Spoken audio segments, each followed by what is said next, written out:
আজ আমরা কথা বলবো আমাদের সমাজে রমাদান মাসকে কেন্দ্র করে একটি প্রচলিত কালচার এবং সংস্কৃতি রয়েছে সেটি নিয়ে। আর তা হলো মসজিদে মসজিদে রমাদান মাসকে কেন্দ্র করে ভোর রাতে মাইকে মানুষকে সাহরি খাবার জন্য ডাকার একটা প্রচলন রয়েছে।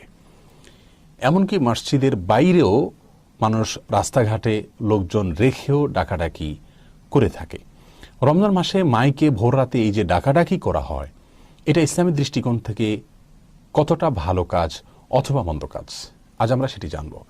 প্রিয় দর্শক, আমরা জানি ৫ ওয়াক্ত সালাতের জন্য আল্লাহ সুবহানাহু ওয়া তাআলা ৫ বার আমাদেরকে আজানের বিধান দিয়েছেন। আজানের উদ্দেশ্য হলো মানুষকে সালাতের জন্য আহ্বান করা বা ডাকা। অতএব কেউ যদি রমজান মাসের ভোর রাতে মসজিদে মসজিদে ডাকাটাকে আজানের মতো গুরুত্বপূর্ণ কাজ মনে করে, এটাকে রমাদানের অবিচ্ছেদ্য অংশ মনে করে, যেমনটি আজান হলো সালাতের আয়োজনের অংশ, ভোর রাতে সাহারি খাওয়ার জন্য মাইকে ডাকাডাকি করে এটাকে যদি আমাদের রমজানের বা সিয়ামের রোজার অংশ মনে করা হয়, তাহলে কিন্তু এটি পরিত্যাজ্য হবে। কারণ রাসূল করিম সাল্লাল্লাহু আলাইহি ওয়াসাল্লাম বলেছেন, মান আহদাসা ফি আমরিনা হাযা মা লাইসা মিনহু ফাহুয়া রাদ।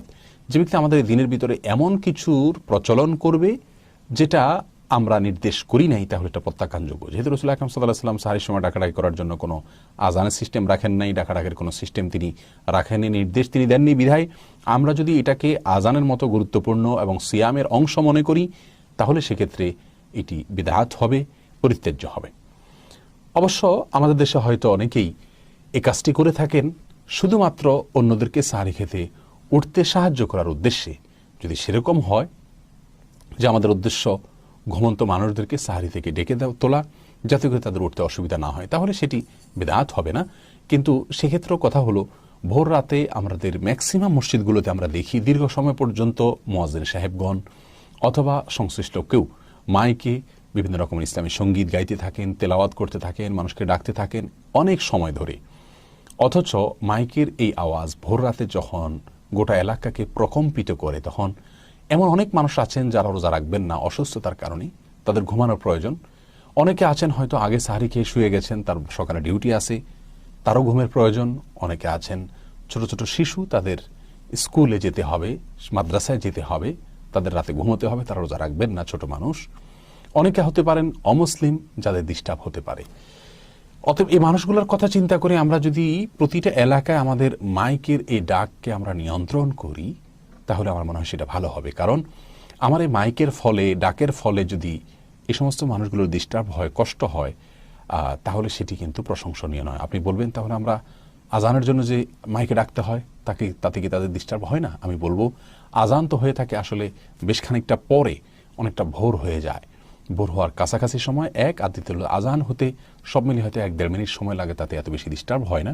কিন্তু এই ডাকাডাকিতে অনেক সময় আমরা ব্যয় করি, তাতে কোনো মানুষ ঘুমিয়ে থাকা অলমোস্ট অসম্ভব হয়ে পড়ে।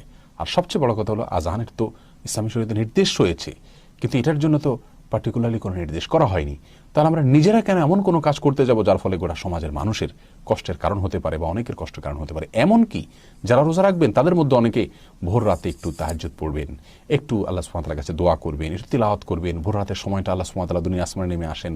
এই সময়টা একজন মুমিনের জন্য খুবই গুরুত্বপূর্ণ, আল্লাহর সাথে কথোপকথনের জন্য, আল্লাহর সাথে মত বিনিময় করবার জন্য, মোনাজাতের জন্য। কিন্তু আমাদের অতিরিক্ত ডাক এবং চেঁচামেচির ফলে এবং মাইকের অতিরিক্ত শব্দের ফলে কিন্তু এই ইবাদতগুলো করা কঠিন হয়ে যায়, দুঃসাধ্য হয়ে যায়। এটি আমাদের অনেকেরই ব্যক্তিগত অভিজ্ঞতা থেকে আমরা জানি। যার কারণে রমজান মাসে ভোর রাতে এরকম মাইকে ডাকাডাকির বিষয়ে আমাদের আরেকটু ভাবা উচিত, এবং এটাকে আমরা খুব বেশি প্রশংসনীয় বলবো না। হ্যাঁ, একটা সময় যখন মোবাইলে অ্যালার্মিং সিস্টেম ছিল না, হয়তো তখন একটা যৌক্তিকতা ছিল, কিন্তু আজ প্রতিটা মানুষের ঘরে ঘরে অনেকগুলো করে মোবাইল সেট, এবং সেগুলোতে অ্যালার্মিং সিস্টেম রয়েছে, একে অন্যকে কল করে আমরা ডেকে দিতে পারছি। যার কারণে এখন আর এই মাইকের ডাকের মাধ্যমে অন্যদের ডিস্টার্ব করা, এমনকি ইবাদতবন্দিগিতে ডিস্টার্ব করা অথবা আজানের মতো এটাকে বিকল্প মনে করা, এটা কোনো অবস্থাতে সঠিক হবে না।